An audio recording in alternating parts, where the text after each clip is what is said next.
పెద్ద గుడ్డు ఇచ్చిర్రు బీజేపీ, ఏమి ఇచ్చిర్రు అని అంటున్నారు. ఆ గుడ్డు పట్టుకొని దేశమంతా తిరిగితే గుడ్డానికి ఎన్ని ఇచ్చిర్రు అనేది తెలుస్తుంది. కానీ ఈయన పెట్టిన గుడ్డు కాదు అక్కడ. ఈయన గుడ్డంతా ఎత్తు కూడా లేడు, కనీసము బాతు గుడ్డంతా కూడా లేడు. ఈయన గుడ్డు గురించి మాట్లాడతాం. అన్నయ్య వల్ల గుడ్డు విలువ ఆయనకు తెలియనట్టున్నది. పోల్ట్రీ యజమానులను అడిగితే గుడ్డు విలువ చెప్తారు.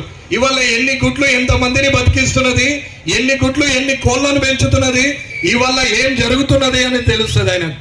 ఆయన గుడ్డు మందము కూడా లేని ఒక ముఖ్యమంత్రి, కుర్చీకి సగం ఉంటాడు, భూమికి 3 ఫీట్లు ఉంటాడు.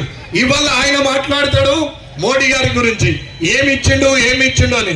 అమ్మ ఇవాళ ఉన్న స్ట్రీట్ లైట్లు, ఈ సెంట్రల్ లైటింగ్, ఇవాళ ఉన్నటువంటి నేషనల్ హైవేలు, మనం చనిపోతే పాతిపెట్టే కాలబెట్టే వైకుంఠధామం, ఊరు చుట్టూరా పెట్టినటువంటి చెట్ల చుట్టూన్న కంచె, ఆఖరికి మన ఇంట్లో ఉన్న చెత్తను తీసుకుపోయే ట్రాక్టరు, ఆ ట్రాక్టర్ ట్రాలీ, ఆ చెట్ల కోసే నీళ్లు, ఆ ప్రకృతి వనము, ఆ కోతుల వనము, ఆ క్రీడా ప్రాంగణము, ఇవన్నీ కూడా సర్పంచుల ద్వారా ఇచ్చింది నరేంద్ర మోడీ గారు. ఇవాళ ఏ ఒక్క రూపాయి ఇవ్వనటువంటి ముఖ్యమంత్రి గారు ఇవాళ మాట్లాడతారు.